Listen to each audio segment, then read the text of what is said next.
18ാം പടിയിലെ പോലീസിന്റെ ഡ്യൂട്ടി സമയം കുറയ്ക്കാനുള്ള തീരുമാനം വിജയകരമായതായി Devaswom board president PS. Prashant പറഞ്ഞു. പോലീസിന്റെ മേൽനോട്ടം വഹിക്കുന്ന എ.ഡി.ജി.പി. എസ്. ശ്രീജിത്തുമായുള്ള കൂടിക്കാഴ്ചയ്ക്ക് ശേഷം സംസാരിക്കുകയായിരുന്നു അദ്ദേഹം. 18ാം പടിയിൽ പോലീസിന്റെ ഡ്യൂട്ടി സമയം 20-ൽ നിന്ന് 15 മിനിറ്റായി കുറച്ചത് കാര്യക്ഷമത വർദ്ധിപ്പിച്ചിട്ടുണ്ട്.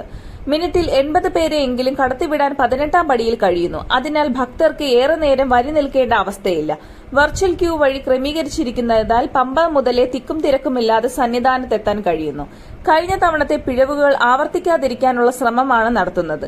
നിലയ്ക്കലിലെ പാർക്കിംഗ് പ്രശ്നം ഒരു പരിധിവരെ പരിഹരിക്കാനായി. 75,000 മുതൽ 80,000 വാഹനങ്ങൾക്ക് പാർക്കിംഗ് സൌകര്യം ഉണ്ടായിരിക്കുന്നത് 2,000-നടുത്ത് വർദ്ധിപ്പിക്കാൻ കഴിഞ്ഞു. കോടതിയിൽ നിന്ന് ലഭിച്ച പ്രത്യേക അനുമതിയും സഹായകരമായെന്ന് പ്രശാന്ത് പറഞ്ഞു. കഴിഞ്ഞ വർഷം ഏർപ്പെടുത്തിയ ഫാസ്ടാഗ് സംവിധാനം വിജയമായതിനാൽ തുടരും.